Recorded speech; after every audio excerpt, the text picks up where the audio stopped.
Welcome to Samba Samba. Enjoy the video.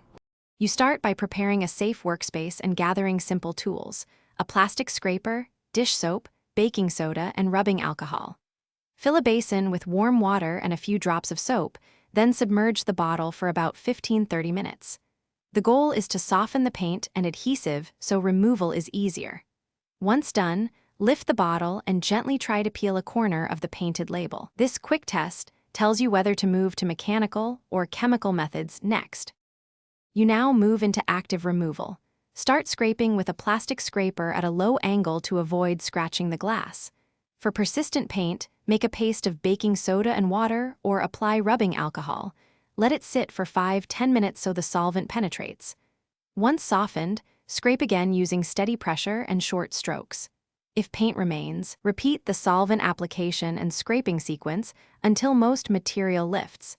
This alternating approach balances mechanical. You finish by washing the bottle with dish soap and warm water to remove leftover residue, then dry and polish with a microfiber cloth. For heat-set paints, you can carefully warm the area with a heat gun on low to soften coatings before scraping. Make sure to keep the gun moving. If you encounter fogging or etched glass, stop immediately. Those are signs of damage. Avoid abrasive pads and consider professional help. One tip: if removal stalls, alternate solvent types and give longer dwell time for better lift.